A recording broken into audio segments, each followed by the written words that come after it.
in the past weeks, I traveled to Trinidad for the 50th anniversary celebrations of CARICOM, and also for a CARICOM head-to-government meeting. And I assumed the chairmanship of CARICOM on July 1. We have just concluded as well our 2023-2024 budget presentation and debate. And also during that time, I participated in the EU CELAC meeting in Brussels. However, I am extremely committed to these press interactions because it is important to keep the public informed of the work of this government, and of course, hearing from the press in regards to the concerns and questions which the public would have and you'll be aware of, and you need clarification from myself or ministers. Let me begin by offering congratulations and best wishes to the management and staff of the Canadian American School of Medicine on the hosting of its inaugural white coat ceremony yesterday at PCAT Portsmouth. And of course, it signaled the official start of that very important school in PCAT Portsmouth. This is a welcome development for Dominica, particularly for the people of Portsmouth and the North, who stand to derive social and economic benefits over the long term from the school's operations. As a government, we are gratified to be at this point, after protracted efforts to secure suitable replacement medical school following the departure of Ross University. I look forward to the rapid growth and success of the institution and reassure the investors of our most sincere friendship and cooperation. So this is really exciting news for us in Dominica. In respect to electoral reform, consultations on the review of Dominica's electoral system conducted by Sir Dennis Byron commenced this evening at 7 p.m. at the State House Conference Center. I cannot stress enough the importance of this exercise. All Dominicans have been invited to lend their voice to the discussion, which will take place over a 2-week period until August 28. As I've said before, I am determined as Prime Minister to see this process through to its conclusion by year end so that the legislation can be passed and enacted into law. I wish to use this opportunity to call on all Dominicans to take an active part in the process. Electoral reform is a national issue, and it is my wish that every Dominican, whether here or abroad, feels part of the process. The first group consultation scheduled for this evening is for members of the legal fraternity, and on Tuesday, representatives of political parties and independent election candidates will have their turn at the same venue and time. We have also scheduled consultations for members of the public service, religious organizations, trade unions, business associations, youth-based organizations, sports associations, and the media, as well as for medical professionals, engineers and contractors, and managers of financial services, among other groups. Sessions are also planned at the district level and virtually for members of the diaspora. Members of the public can also provide feedback on the Sir Dennis Byron report by sending written submissions to email address capsec@dominica.gov.dm. So capsec@dominica.gov.dm.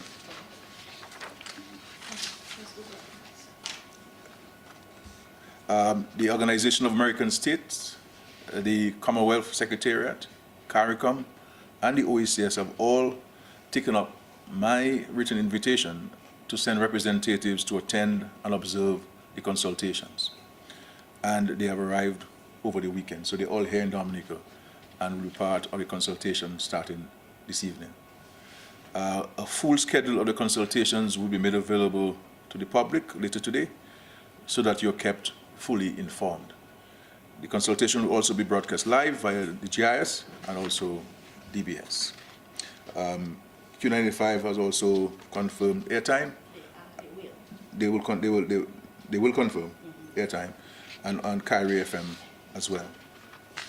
So we're trying to bring it as broadly as possible, as expansive as possible, so that all can hear. I want to confirm that the retreat of CARICOM leaders scheduled for Dominica for August 18 to 19 has been called off and will be rescheduled at a later date. And the reason being, some heads were not available, and it was important to have all heads available for this retreat. We are in fact looking at hosting a retreat of the OECS authority, it's OECS leaders, on those same dates. But we're working on this, and hopefully by this evening we'll confirm the actual hosting of that retreat here in Dominica. A number of heads have confirmed their attendance, but we're working on others. So once we confirm that, then we will inform you of the final decision on the hosting. On Friday, the government of Dominica issued a statement dispelling rumors that the Botanic Gardens had been sold to a foreign buyer, or any buyer for that matter. Despite efforts to continue this false narrative, I want to reassure the general public that this was nothing more than a malicious rumor. There is absolutely no truth to any suggestion that we sold the gardens in part or in whole. In fact, there has never been any discussions about the sale of the gardens. And you, all Dominicans, have my solemn word that there is no intention to do so now or in the future. Further, I reiterate that the government of Dominica has not approved any development of a golf course at the Botanic Gardens.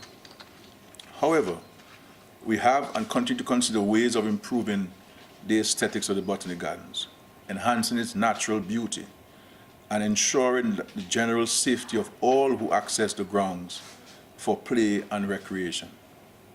We have considered a number of recommendations to redevelop the Botanic Gardens, including the leveling of the cricket playing area near the pavilion and the construction of an overpass to ensure the safe passage of children moving to and from school through the gardens, and also constructing a bypass from the UWI Center across to the cemetery to allow vehicular traffic to bypass the gardens, and so that we can turn the gardens into a truly pedestrian park as it was really originally intended to be, and as is the case of all botanic gardens that I know of across the Caribbean and the world. And so these are the plans the parliamentary representative for Roosevelt Central spoke on in her most recent budget contribution.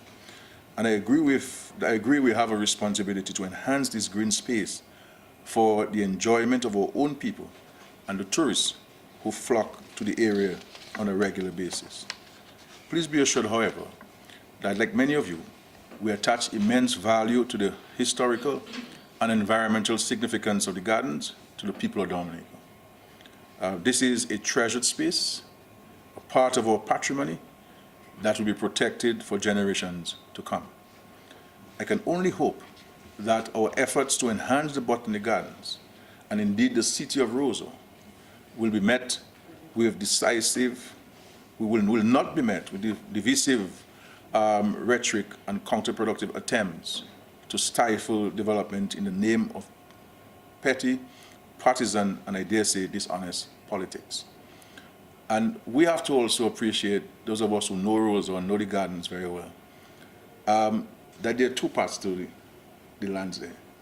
There's the Botanic Gardens and there's the agricultural station. And you will see that there's a hedge of plants demarcating this two. And if you go to the agricultural station portion, you will see scores of derelict vehicles, equipment, and abandoned buildings. And this is one of the reasons why the Ministry of Agriculture has taken the decision to provide better housing for the staff, and they'll be moving into the Vanus House, because the Vanus House has been renovated and improved. And this is one of the reasons why we took a decision more than 10 years ago to decentralize the provision of extension services to Dominicans. Because as you know before, we all had to go to the gardens to get services from the agricultural extension officers. These things have been carried out at the region level. They don't call it districts, they call it regions. And so you have the northern region, you have the southern region, the western region, the eastern region, etc., the central region. And so services are provided there. So there are two parts: the botanic gardens, as we know it, and there is the agricultural station. And so in respect to this issue of the miniature golf, which I understand is still carrying on, we're looking at where the agricultural section is, to use some of that space to construct. We have not taken a decision, we're still exploring, an entertainment center. In that space will also include where the basketball court is. And then take the basketball court and create a sports zone where the Dominica Club existed. So you would have, because though we have built sporting facilities for Roosevelt Central residents in particular, at the stadium, we recognize that it has been overrun by entertainment activities. And so we never really have time to play. And what the member of Parliament Roosevelt Central is seeking to do, in consultation with sports people, is to redevelop, and she is in fact, as a matter of fact, mobilizing resources by speaking to friendly governments and other organizations to redo the tennis courts, put in basketball courts in there with proper washroom facilities, and to build a facility, break down this old derelict building there and to construct a facility there that will provide additional economic and social opportunities for not only the Roosevelt Central people, but for Dominica on a whole.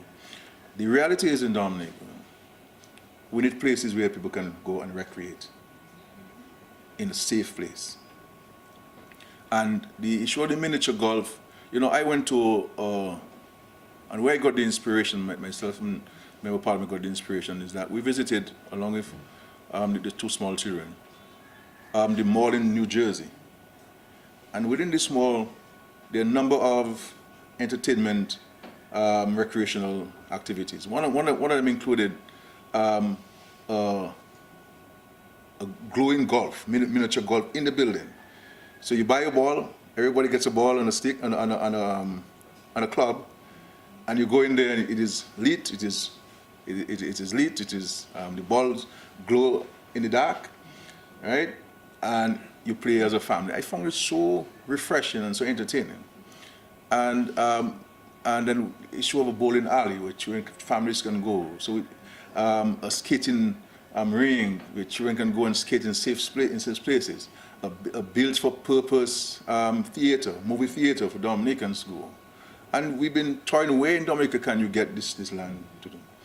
And so this is what you talk about miniature golf. So there'll be on the roof of the building, that's where you would have the miniature golf, the green part of the miniature golf on the roof of the building.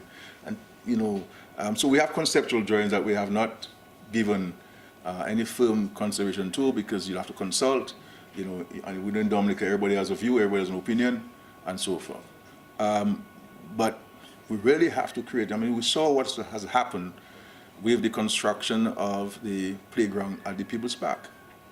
And even that, the Member of Parliament received serious pushback in terms of placing it at the People's Park. And we have seen the immediate and dramatic positive impact on families. So you're now seeing families going together. I've seen grandmother there, a mother there, children there. It's enclosed, it is safe, and that's what we need to do for the children. In respect to the botanic gardens, if we're talking about we're a country of water and rivers and waterfalls and lakes, you know, the part of the plan is to create that opportunity at the gardens where you can, you know, and some kind of like a feature, whether it's for plants or stuff, and to have all indigenous plants of Dominica, and also friendly country, because the original part of the gardens, you had plants from different parts, Malaysia, Indonesia, different parts of the world at the gardens, and to bring this back into the gardens, enhance it, make it an attraction in itself. The reality is what we have now at the gardens is not a botanic garden. And for obvious reasons, natural disasters, a lack of maintenance plan, a lack of regenerative plan, because when you're doing plants, you have to keep planting. You have to propagate plants and ensure that you can replace plants if they break, they fall, if they get destroyed, if they do not grow properly. So you have to have this. So all of this we're looking at. And to create a safe zone for children to be able to play. So, if you're in the gardens and you're your husband taking a walk, I can't say for Kala because I think he's going to get married soon, I told me. But if if it's, you're in the gardens. The garden is several acres of land. And so you're in the botanic gardens as we know it. You're taking a walk in your husband and so forth, your wife. But you have your children in a safe area. So they're safe. They have not wandered off to Bath Road or to Valley Road. So they're in the park. And because the cricket have been part of our history of the gardens, it is not advisable that we take out cricket from the gardens. That we keep cricket in the gardens. Rebuild the pavilion. Rebuild the playing surface. Because this is a massive slope that's there, and to upgrade it. And we're even looking at you guys are going there every day to play football and destroying the grass. And so part of the plan is to get them off we have two options. If you look at between the wall on Valley Road and the pavilion, you will see a space there.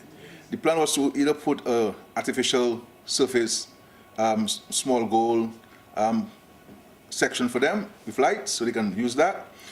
But we also have plans to do a playing field for the Roseau environment and other locations. So you could use that space there, fence it up nicely, artificial grass, so that guys can play their football and not on the botanic gardens grass and destroying the grass and so forth. So, and we've been discussing. There's a proposal that we would also incorporate from Dr.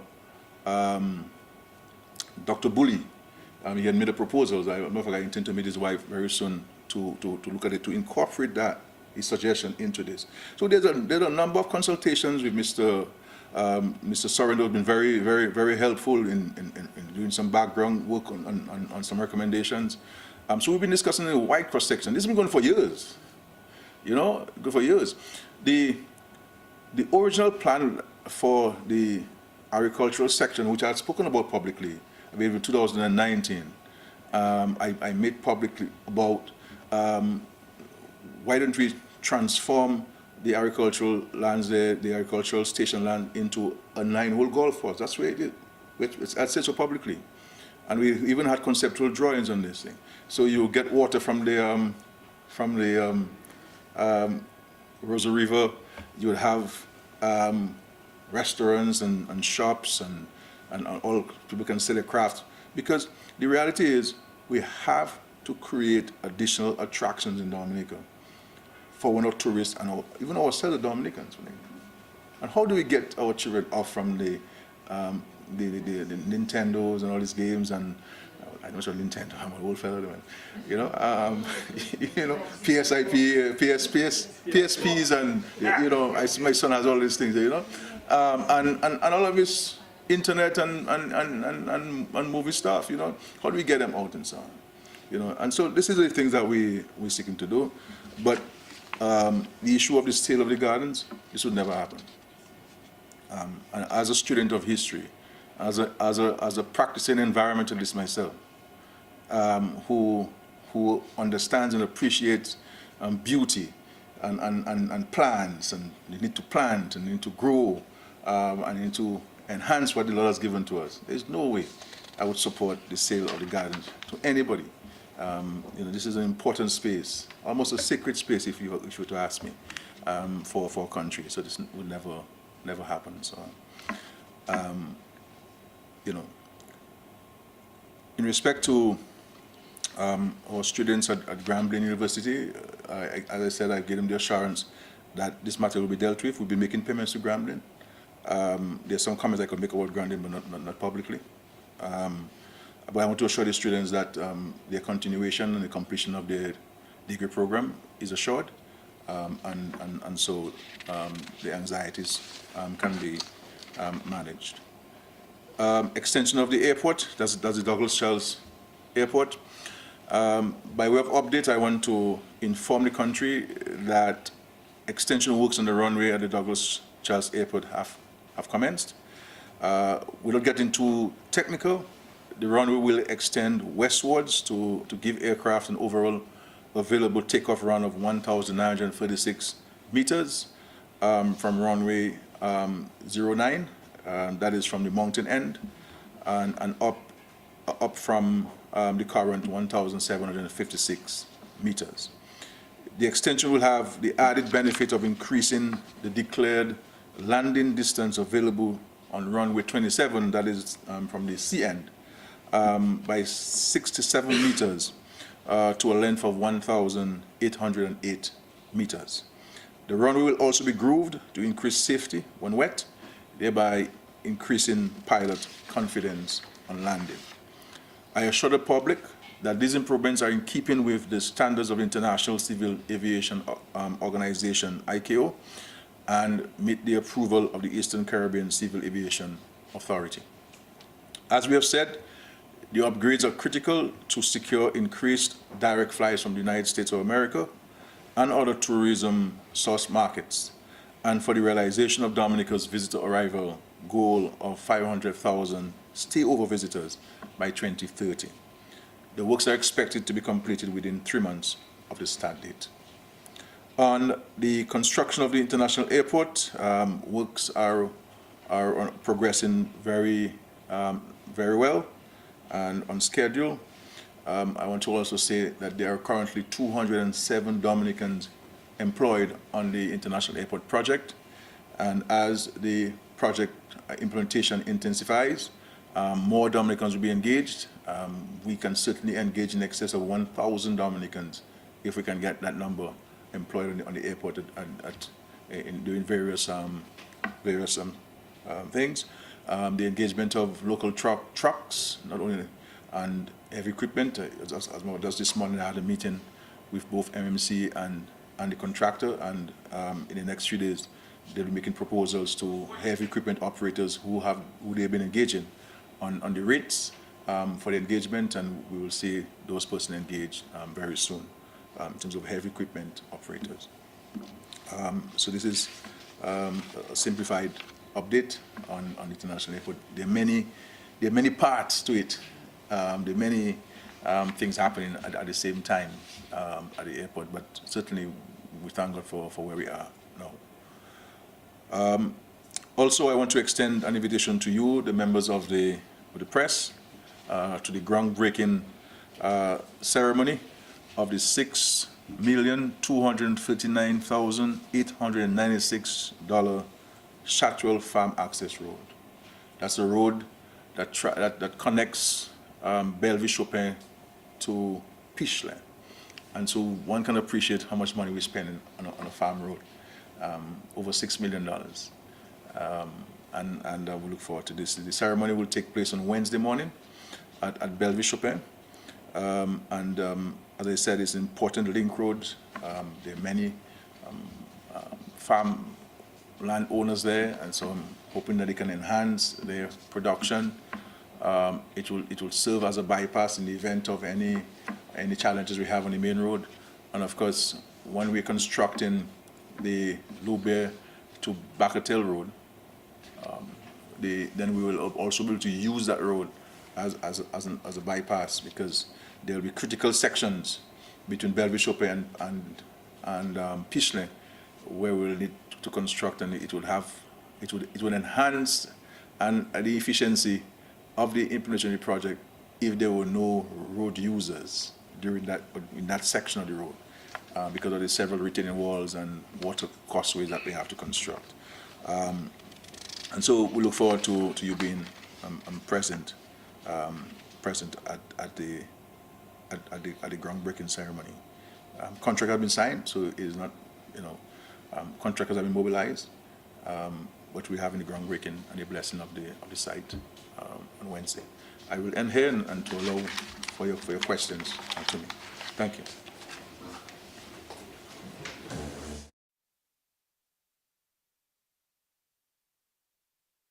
Thank you, Honorable Prime Minister. As customary, you may ask any follow-up questions on what he has already presented or ask new questions. Caladron Baptist, Nature Isle News. Yes, PM, you spoke about the CARICOM meeting that was scheduled for Dominica August 18th to 19th, but someone out in the region wants to know if a date has been set yet as it relates to that, because they did hear your answer, but if a date has been set, or if you have a date in mind, a proposed date in mind as it relates to that.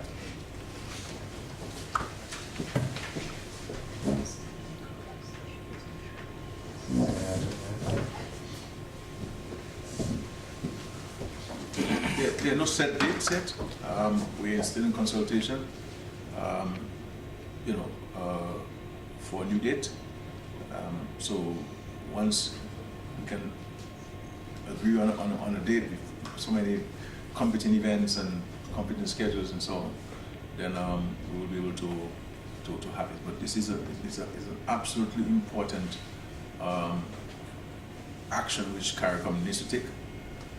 There are some very critical matters that CARICOM needs to consider, one of which is regional travel.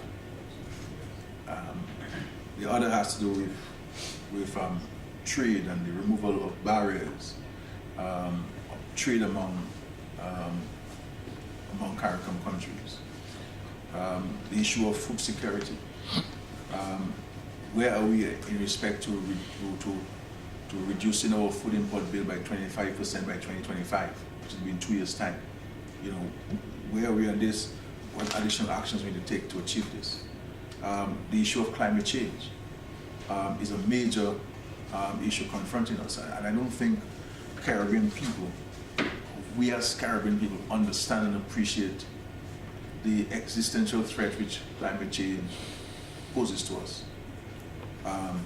And the reality is, the developed world, they give beautiful sounding speeches.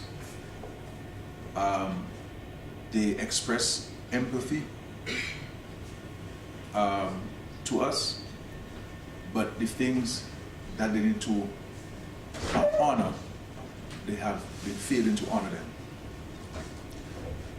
One of which is a commitment. First of all, we speak about the Paris Agreement, which was signed in 2015. Nothing that we've agreed in this Paris Agreement has come to reality. Nothing. There's a commitment that the developed world would make available $100 billion, annually, to a fund that countries like ours would have access to build resilience against natural disasters, and to better place our countries to withstand the ravages of these natural disasters. And we see what's happening in many parts of the world now. The heat wave that affected so many people, drought. So it's not only hurricanes we're talking about. We're talking about wildfires, for example, that are all sparked by the dryness of the ground.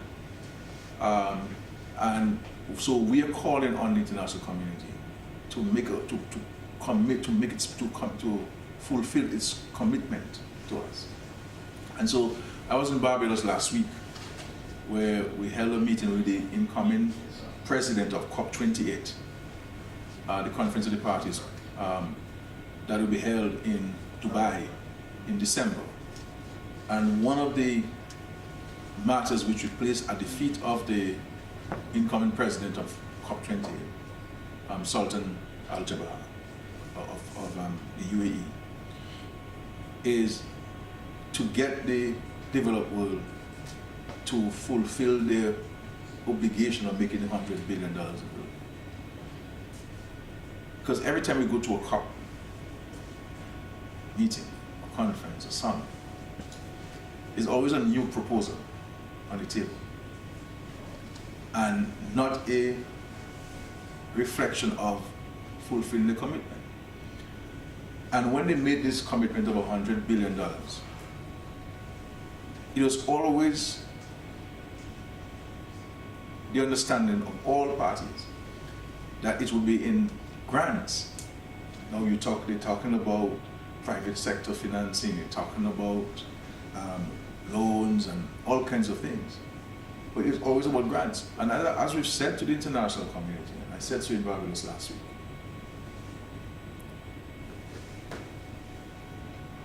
that we don't want no pity from anybody. And injustice has been meted out to us. Because climate change is as a result of the behavior and the practices of the developed world, the industrialized world, which is affecting us. And so it is akin to someone putting your house on fire and the need for the person to compensate you. So it's really compensation. You know, so as I've said to the developer, we really should be in court with you. But we're seeking to have an out-of-court settlement on the matter. And so it's important for the various organizations and institutions and yourself, the media, to be part of the discussion on climate change and not let it be appear to be only government issue. Because this will have, as we've seen of Hurricane Maria, will have an impact on all of us. All of us. And therefore it requires the engagement of all of us to be part of the process of finding a resolution to this issue and getting the international community to make available the $100 billion to us. If we leave Dubai in December of this year with nobody delivering a check, it would really be an unfortunate thing for us in the development world. We understand that a lot of geopolitical issues around the world taking place, but we're in a war. When I addressed the United Nations in 2017, you know, we're in a war that we did not start. You know, and so it's important for us to be advocates, especially the media, to be advocates on our behalf and pass the message far and wide. Yes. Prime Minister, good morning to you. I have two questions. Yes, sir. In the first round. One of the questions is, you have stated that the government of Dominica will embark on some aggressive campaign to restore visa-free access to the UK. Can you tell us how negotiations are going on with the authorities in the UK? Thank you. That's my first question. The second one would be, have you begun consultation with the opposition leader on a new president for Dominica? I think we are in the month of August. I think we are. Yeah, we are in fact. I was just Since you said that, eh? yeah, yes. And a new president is to be elected by October 1st. So have you started that consultation with the opposition? Okay. Thank you, Curtis. As I indicated in the Parliament 2 weeks ago, we continue to engage the UK government on all fronts on the matter of visa-free to the United Kingdom. There are a number of actions I announced that we have already taken insofar as enhancing the integrity and overall management of the CBI. And there are an additional round of actions that will be taken in the next weeks and months, which we believe would be sufficient to address and to allay the concerns of all our partners. You know, and so these implementation actions are ongoing. I believe that once these decisions by the government would take root, then we would engage the UK government. We're not saying we will do, but we have done, and I think it's only fair that we go to them having taken action and having implemented the action that we're taking, so that there's a more concrete basis for having engagement. But we continue to remain in contact on an ongoing basis on this matter, and we're hoping that that there can be a revisiting of the decision in respect to visa-free access to United Kingdom. So this is where we are, and we put in the resources and the time to implementing those actions. One of which is the mandatory interview of all applicants, and the other, the Attorney General is looking at further strengthening of the legislation to limit the change of name in nominee. It is a very easy process. There were some interim measures taken last year, but we're looking at even stronger legislation to make it very difficult, if not impossible, to have even change in Dominica. Because what was happening is that there's some people who would have gotten citizenship and later on change the name. The law laws for it, but that's one concern that was raised from the first, and so we're addressing this matter, and we're seeking to address it in a more stringent manner. In respect to the appointment of the new president, yes, the new president will take up office in October 1. So we need to have consultation in advance of that. I thought then I had less time when I indicated the earlier date for engagement, but I've been advised I have more time to engage in consultations.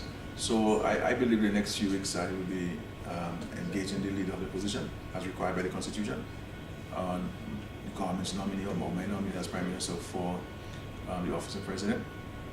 If the Constitution provided, if she agrees with my nominee, then there will be no elections, no voting. We will just present the name to the Parliament. If she doesn't agree, then there will be a voting for President, and any member is free to submit a name as a candidate, obviously following the provisions of the Constitution and the qualification requirements to hold the office of President or the Commonwealth nominee.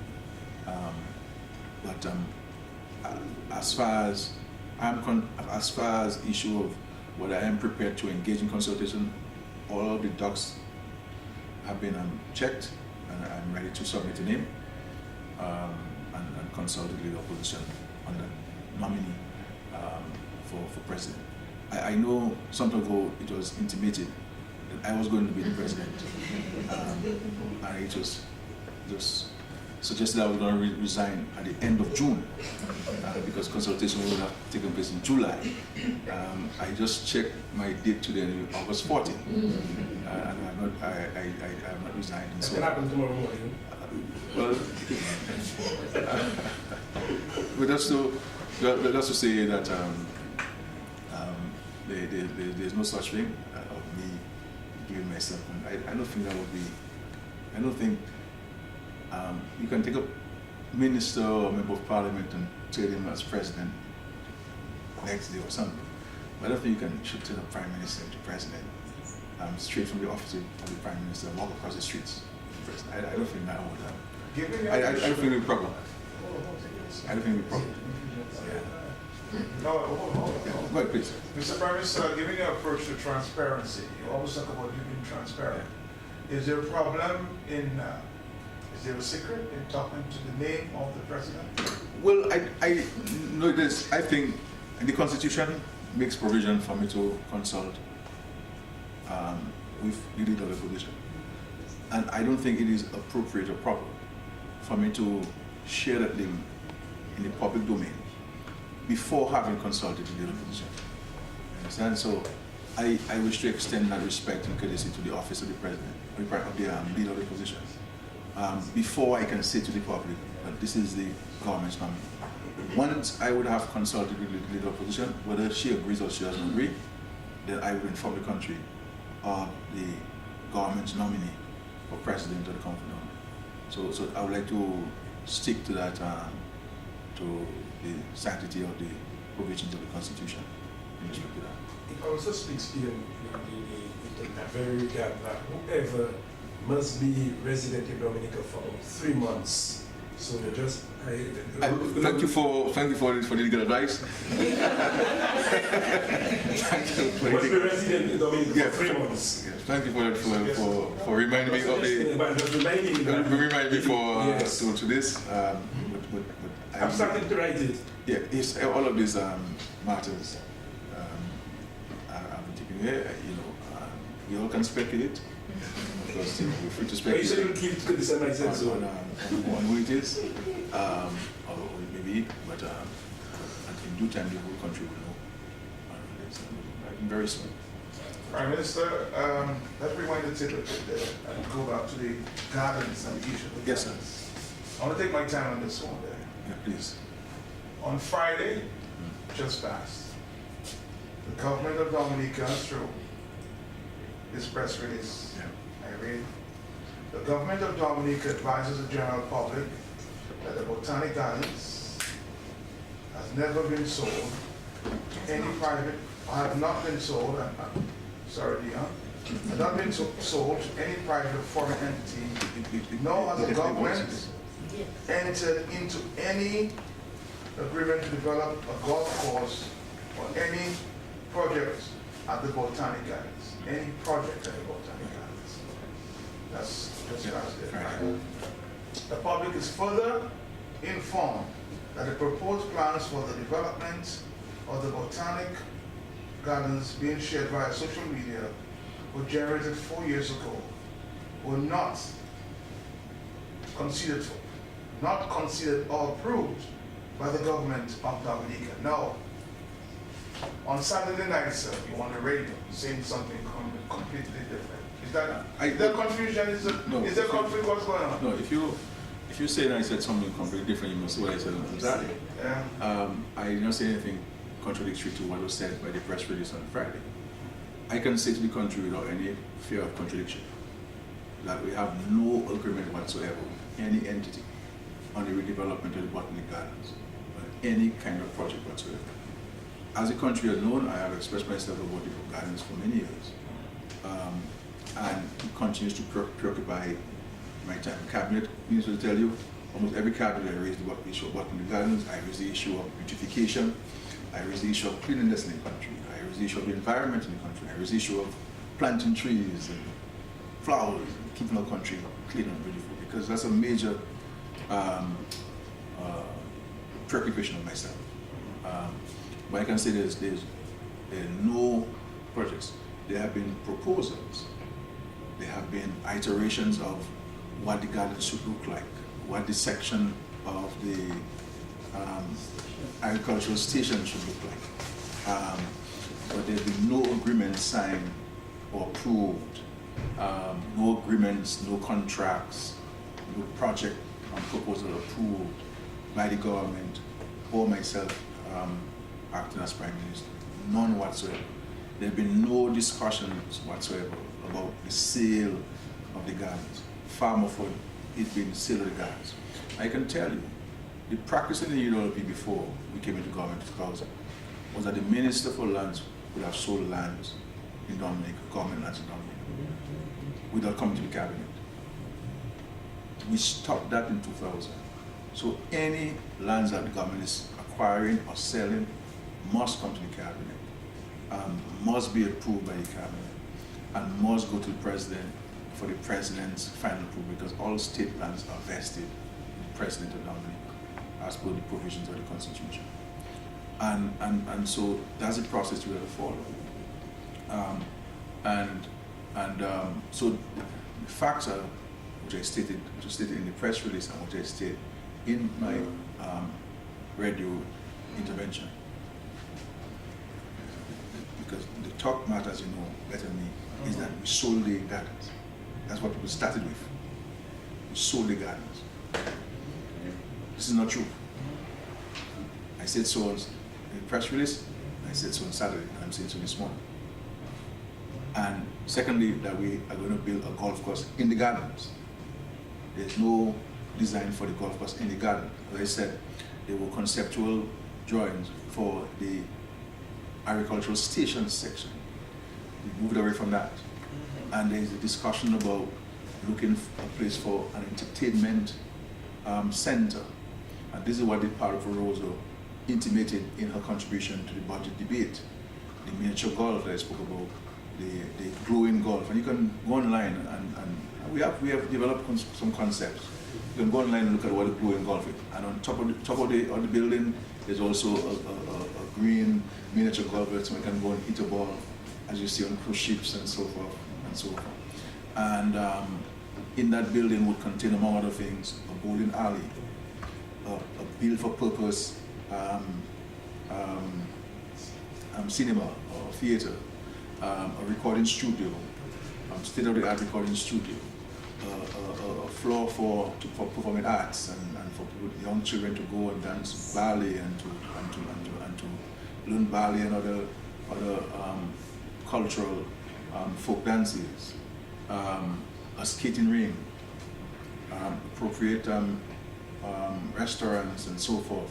You can appropriate parking, and that would also utilize we would have relocated the court on Bath Road by the gardens to create a better opening there, entrance opening, and we would have built the bypass so there would be no vehicle traffic in the gardens. As we know, it will become a pedestrian park, so that we don't have to be. Look at this, my friend. When you go to the gardens and the tourist boats, you have 10 buses, coasters of tourists in the gardens, and vehicles coming on both ends of the road. Dump trucks, motor cars, bikes, trailer trucks, hauling containers and hauling heavy equipment. Anybody who is serious about the gardens, as I hear some people who don't have even grass in their yard, in their home, and who are talking about the gardens as if it is guru environmentalists. But that's making political history. You know, if the talk was we sell the gardens, and this has been dismissed. So every time you dismiss something, they bring something else. Oh, it's always the minister said that. Oh, this was scary, but this is with us. You know, let us get serious in the country. Do we want development in Dominica? Do we want Dominica to be enhanced? Do you want Dominica to grow? Do we want to create jobs? Do you want to create the ambience in the country that can attract people into Dominica? And people have choices to go to countries in the world. And people leave their countries with more amenities, more facilities than they come to our country. But they want to experience something. And what do we have to enhance it. You know, we can't let people go to the Emerald Pool or Tito Gorge and they have no change rooms, and people don't want us to build change rooms because we should not bring concrete up there, or we should not have some plywood and paint it in green and ants biting people. That's what we want in Dominica. We must have modern, comfortable amenities to complement the natural beauty that we have. So you want when the aerial tram was built, people were opposed to it, and we saw the impact on tourism. That caused hundreds and thousands of people to come out on the cruise ships. When a cruise ship lands in Dominica, it has 5,000 people. Not all the 5,000 come down. And what do you do to get the whole 5,000 to come? You have to create different attractions. You know, everybody who can walk to the Boiler Lake. It's not everybody who wants to walk up 10 or 15 minutes to the freshwater lake. The Trafalgar Falls. Yeah. There are people who want to play golf, there are people who want to watch a movie, there are people who want to soak in a swimming pool, there are people who want to soak in the sea, get the sun. The people want different things. And so we go to countries like Dominicans, and we say, well, Dominica should have that. But are we prepared to take the actions to make what we want in Dominica happen? So we go to countries, but we fail to pay attention to the process that has been followed to get to what the people have in the countries. And I'm not saying that we have to be in any other country, you know. But there's some things I believe that we have to do in Dominica if we're to grow the economy and to create sustainable jobs and opportunities for people. Because we have to ensure that we can create the platform, the facilitation for people to make money. If people are making money, people are buying power. We can consume. You see what I'm saying? So what do we need to grow? So we talk about this thing, but when these things are to happen, we have an opposition to it. For example, Matt, people who chastise me in particular for not having built an international airport and say, oh, we should have an international airport done because the only country in CARICOM doesn't have an international airport. The same people are opposed to building an international airport. The same people. There are people who are opposed to whaling. They start protesting Dominica whaling. The same people who are opposed to whaling, when we banned Dominica's vote on whaling, they were not happy. Because you know why? Because we took a money source from them. They no more need to have any advocacy in Dominica against whaling. I see Matt shaking his head, watching me very intently and say, well, it's Skerrit, you're making some points there this morning. Mr. Prime Minister, Please, yes, as sir. it relates to going back to the gardens, Yeah. I agree that there is need for development in the gardens. But, sir, what I'm hearing from most of the critics I've spoken to, there's a lack of consultation on the gardens. That's As not- it relates to the people, No. we see development, we know of development, but there's no consultation on that level. The people of Dublin, No. on the garden. No, if That's a place that belongs to us. no, I respect that. If there's someone who has not been spoken to and who wants to be consulted, they can reach out to us, you know. Or if they have any ideas on what the garden should look like in so far as its redevelopment is concerned, they can write to us. I can say to you, emphatically, that I have taken several delegations of Dominicans to the Botanic Gardens and to speak to them about the vision of the government on the gardens. Many Dominicans from across political divides in Dominica, in the gardens, several delegations over the years. As late as January this year, after the elections, I hosted a Zoom meeting of over 25 Dominicans. Young, progressive Dominicans, different professional backgrounds, different political affiliations, resident here and overseas, and to engage them on the gardens and other aspects like the entertainment center. Where do you think we should locate it? And this is what the government is thinking. What are your views? What are your suggestions? And we also have taken them on site, but I think some issue came up that we couldn't have made it at that date. So I've taken a number of people. We've had suggestions. This is why Dr. Alwyn Bully, Soul Rest and Eternal Peace, submitted a proposal. Because he was consulted on the garden, so he made a suggestion as to program. This is why we will dedicate, we're going to go ahead with it, what was suggested by Dr. Bully, and I intend to meet with his wife soon, with a rigid case, so that we can advance it and dedicate it to him. Dedicate that water feature to him. Designed by him, his wife has all the documentation, we have a copy of this, and dedicate to him. So there are a number of consultations taking place. Recently, the Ministry of Tourism engaged local plant propagators and landscapers to come up with some concepts, looking at sections of the gardens. Because my view is, if we cannot deal with the entire garden, what the gardens are once, let's look at sections. And so there was a proposal. I saw the recommendation of plants. I didn't agree with some of the plants that were proposed there. You see what I'm saying? So they've gone back to do some other iterations of the design and the use of plants and so forth. So there are a number of people that we've engaged. And so anybody in this country, anybody who wants to consult me or want me to consult them, please, I'm ready to meet you. And I'm ready to walk in the gardens with you to get your views.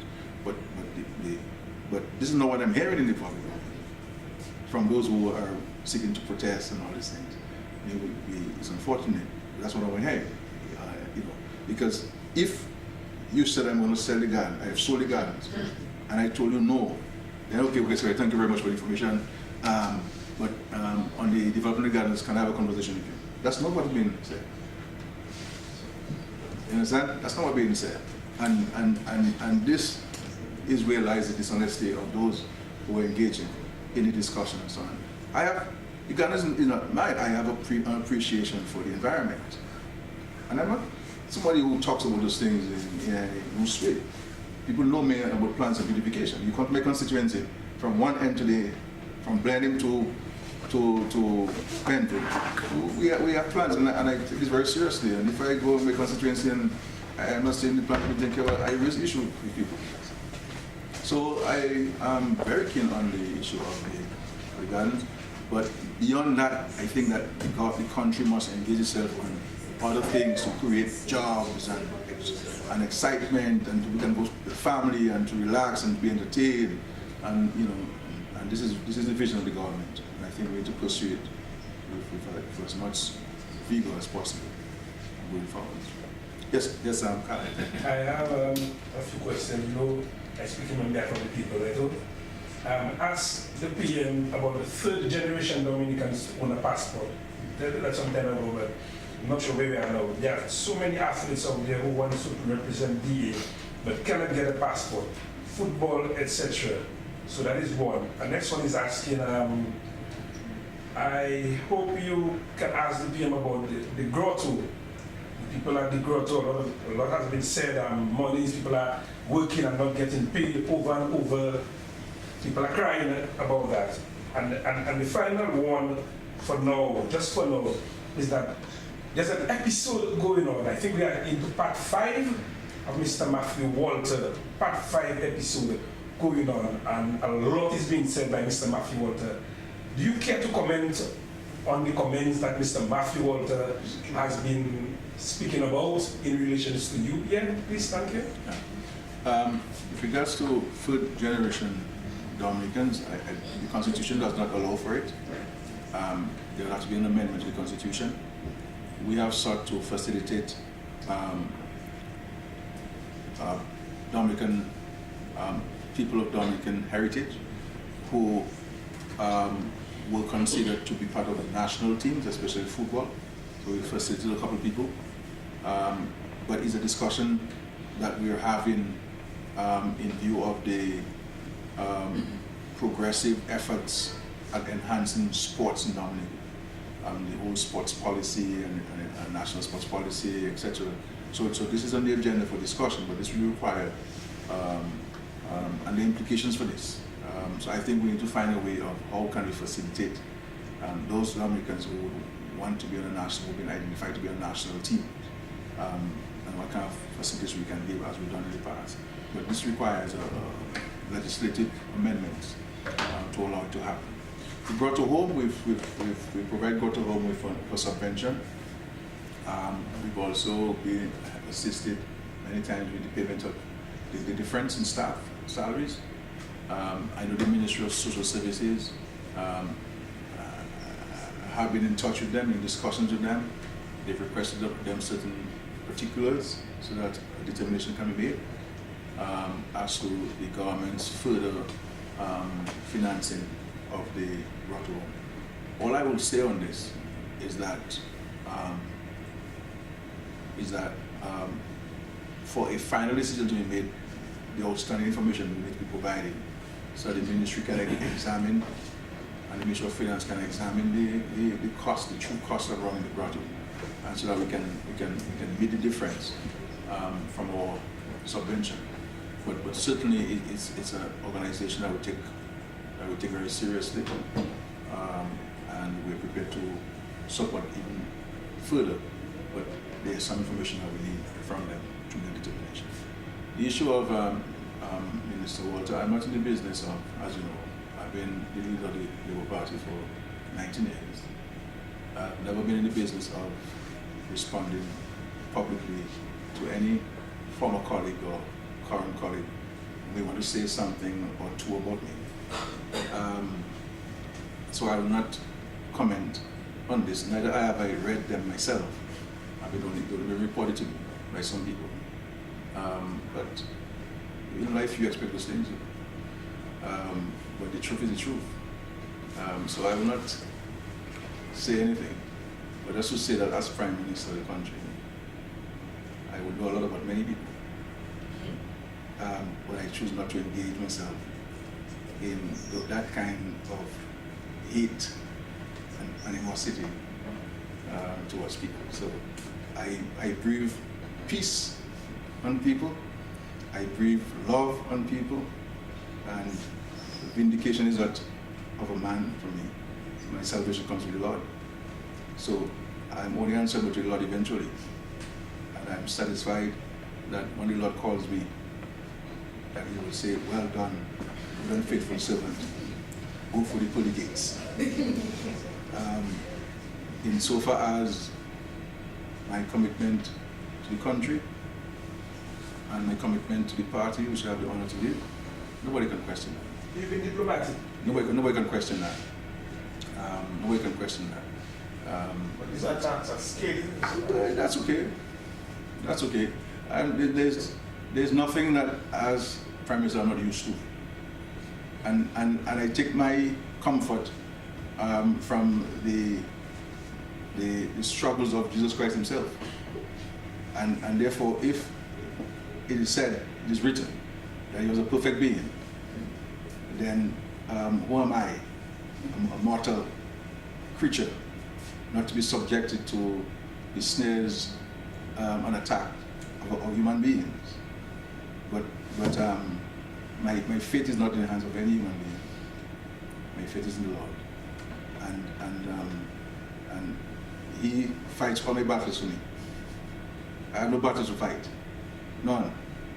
I don't have any hate towards anybody now. Even my most strident attackers. I have no hate towards people. I came into this job to make a contribution to Dominica. And when the Lord would have said, your journey in this position is over, I will step aside and hand over to who the Lord has identified to succeed me. And I will play my part in the party, wherever the party decides, my part shall be played. But I'm at peace. I have nothing to say. Nothing, no conscience. Nothing to say about anybody. Anybody who had nothing to say. Nothing to say whatsoever. Mr. Professor, what will the development on the gardens project? There's no developer on the gardens project. The developer with the government. I said we have not contracted anybody or any firm or any entity on this. In 2019, we started discussions about this matter, and there were proposals. We didn't agree with proposals, and they were not advanced. You understand? There were aspects of them that we believe could work, but there are many aspects that we believe were not appropriate for our circumstance in Dominica, and what the gardens historically has meant for us in Dominica. So we're never gonna, if any proposal whatsoever, we certainly agree that the garden needs to be redeveloped and let it be a truly family park. You know, that when you go there, I think they removed the bus, right? No, It's still there? I think that is a historic thing. I mean, that's what we tell tourists was since 1979. But your children have to see 1979. it. We have to go there. This is why one of the things there, even with regards to where the agricultural station is to clean up there. God is now is covered the bush there, and to put all of the fruits of Dominica inside there, so that you can go in and see, know where the cocoa plant is, the coffee, orange, grapefruit, you know, all the Dominican fruits. It's a project that I'm also doing in my own property. I'm planting all Dominican fruits, no Dominican fruits. You know what I'm saying? On the property. So this is what we like to see there. So you know, it's a wonderful place that tourists and Dominicans alike can enjoy and really use as a park of wellness and understanding plans and the history of Dominica. So this is really kind of operation. But the people who are talking about the gardens, I know where they live. I don't see them have anything planted. You know. So that's political mischief, and I know Matt knows that very well. But Matt is a host of a program, and he sometimes like little sense. When it comes to the questions, nobody asks very serious questions. But he put Matt on the talk show there, and Matt turned into sensation one time. Are you out? Yes. You were out, and the leader of opposition, former leader of opposition, was holding on for you. Were you really big in Dominica, you know? To have a former leader of the opposition holding on for you as your second fiddle. I just say, well, you're already a top class talk show host in the Caribbean, man. To have a former leader position holding for you big. But I will come at the appropriate time to you because there are a lot of things that your audience would like to ask me and I'm prepared to answer. Yes, please. Yeah, Prime Minister, as the chairman of CARICOM, you've made the reform of the education systems in the Caribbean a priority. Is that proving to be a very daunting task right now?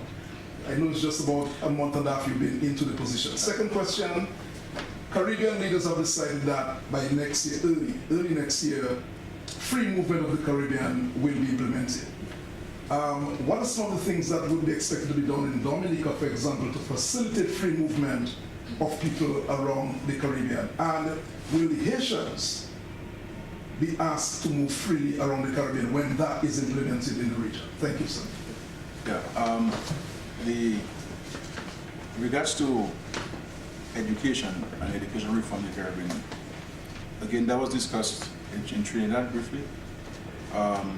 One of the things I've indicated I intend to convene as chairman of CARICOM is to bring educators from across the CARICOM community together at a symposium so that we can have a conversation on education as it is today and education as we would like it to be in the next 25, 50 years in the Caribbean. So we're hoping to organize this as a first step.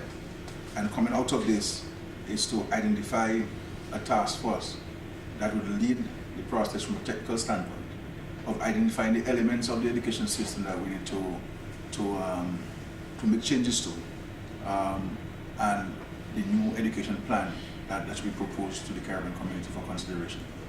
So that's at the CARICOM level. At the OECS level also, we're working on in parallel, because that's also, if we're to host the OECS meeting this weekend, the retreat, that would be one of the agenda items, education reform in the OECS as well. So we're looking at all fronts. So I'll be convening a meeting with ministers of education and the various education experts in the Caribbean so that we can have a conversation, because we have not had that kind of conversation in the Caribbean for a very long time. So we do have a conversation on this. There's a very keen commitment on the part of heads to explore this, and so it's for us now to find a date that's suitable for stakeholders so we can convene a very important consultation. But it's absolutely important that we look at education reform to ensure that we can better prepare our people for the current world, because the reality now you have artificial intelligence. You have artificial intelligence taking place now in the world, and so the world has changed dramatically. But I don't think the education system has taken that change in the manner in which it should have. We add things to it to react or respond to the changes, but we have not done a review of the system and to reposition the system to be able to withstand those changes in the issue of free movement, again, as an agenda item for the retreat of CARICOM heads. We took a decision in Trinidad that by March of 2024, we will implement the free movement of all categories of persons within the Caribbean community. Obviously, there will be issues that individual countries would have, and of course, their countries, because of the security issue in Haiti, will have concern about the absolute free movement of Haitians because from a security standpoint. So all of these things we expected to have discussed at the retreat, and to ensure that we put systems in place for the implementation of all categories of free movement of persons within the Caribbean community. In Dominica's case, we're not going to wait for March of 2024 to go to Parliament to pass legislation to allow all categories of CARICOM nationals to move freely in Dominica. So we're going to go to Parliament before the end of this year to allow for all of the categories of free movement of persons in Dominica. I believe that it is an absolute necessity that we move away from these restrictions that we're imposing on CARICOM nationals. I mean, during World Cup, we allowed people to move freely. And before we became independent countries, CARICOM nationals would move from one island to another with no difficulties. And I think the concerns which countries have that citizens from countries, from particular countries, are going to move en masse to other countries. The existing categories that are allowed to move freely, there's no evidence of that. There's no evidence that countries have been overrun. And the reality is every CARICOM country needs more people. Because there's almost negative growth in most of our countries. And how do we address this? You know? And so I am not criticizing any country which may have a concern, because every country has its own peculiar considerations. All I'm saying is that the issue that you're going to have a run, you're going to have people coming into a country in droves. The evidence, the empirical data doesn't show that's the situation. Okay, but in Dominica's case, we're going to move to implement the CARICOM decision in advance of March of 2024, and I think that philosophically, ideologically, as Caribbean people, I think it's the right decision to make. Two more questions for Sure. me. When the vendors are asking questions, what is up with them? And I saw them have meetings in the basement the past 2 weeks, and they're frustrated. They don't know where to go, where to turn. And the next question is, when will be the next Dominica Labour Party delegates conference? Yeah, please. Yes, Charles, relax.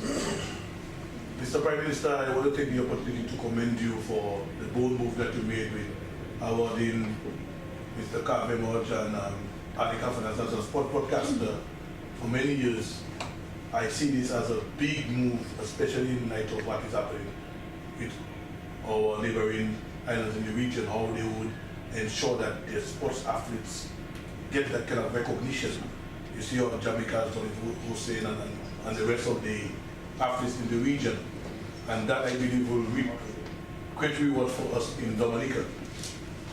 My question to you, I must say I admire you, you're very forthright because of your faith in God. My question to you is, what is your view? There's a lot going on right now in the world on same-sex marriage. My question to you is, it will come down to Dominica, that question of same-sex marriage. Have you entertained that thought as a leader of the country in terms of how you think about it, and what are your views on this? Thank you.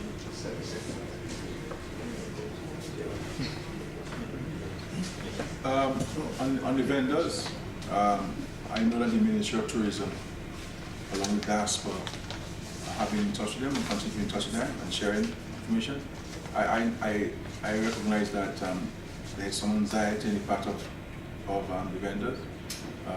We are procuring the tents as we agreed at the meeting that was held at Fort Chang with the representatives of the vendors.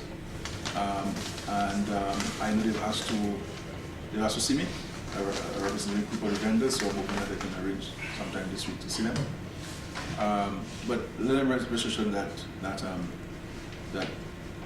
their vending will not be interrupted for the upcoming cruise season at all.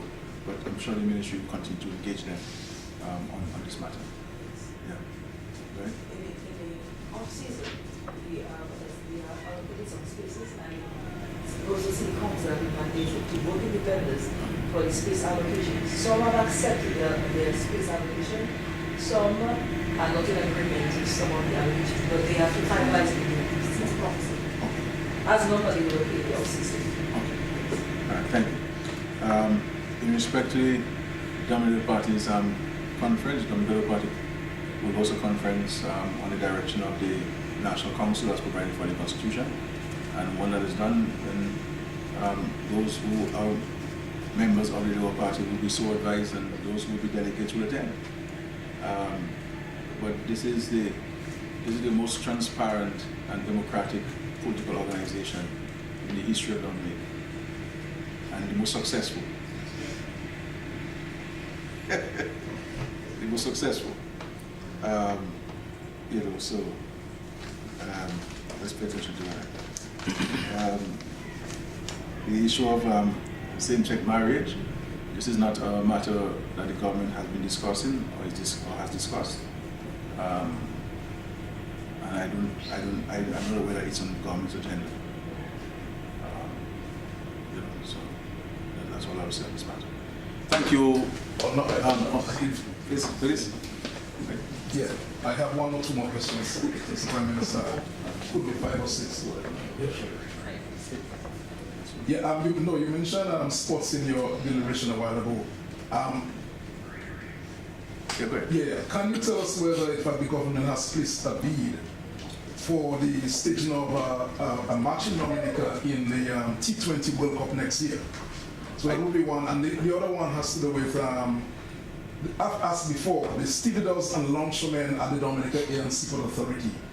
Prime Minister, you've said that the government would intervene in that impasse.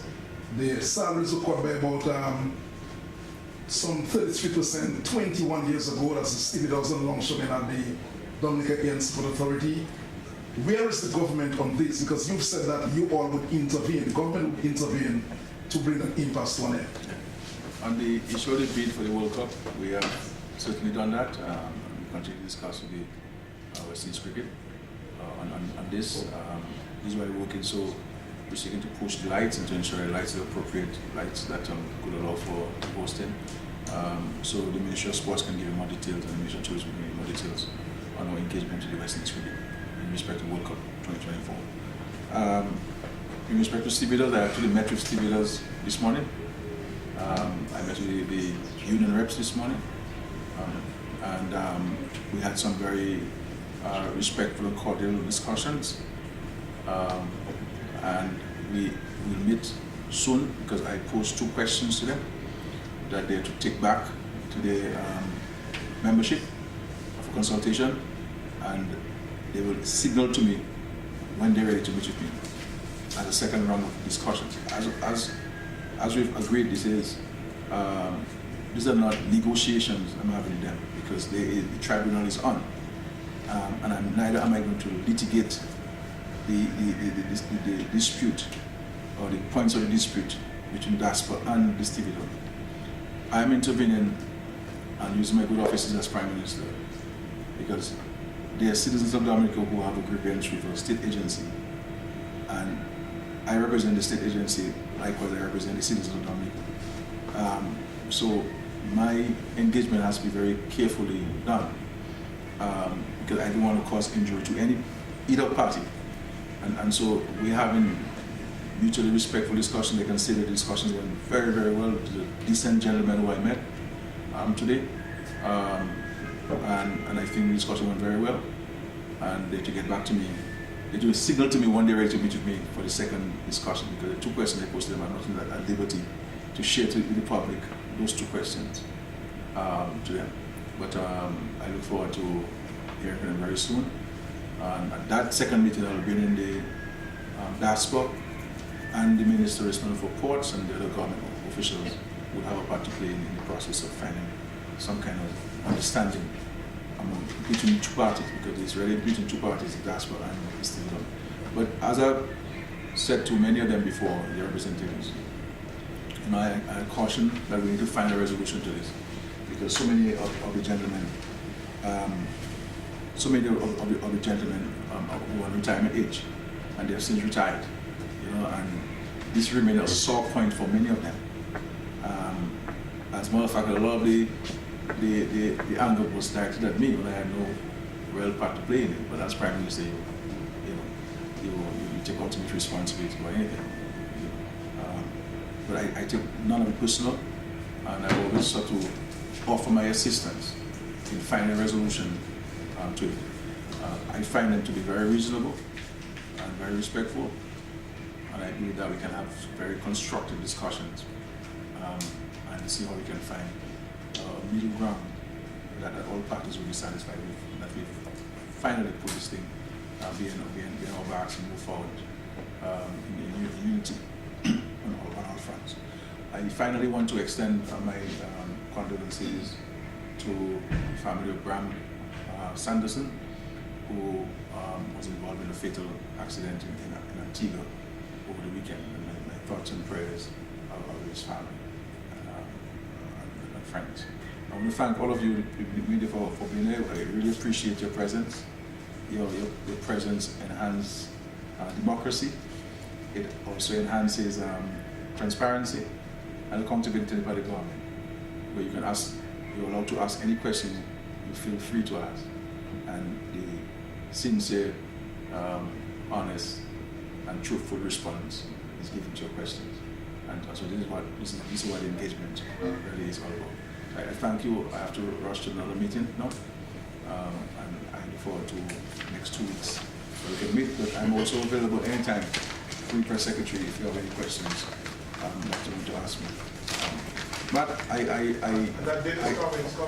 do hope that you will when you talk to tomorrow, say that, you know, I feel scared and answer all the questions on this guidance stuff.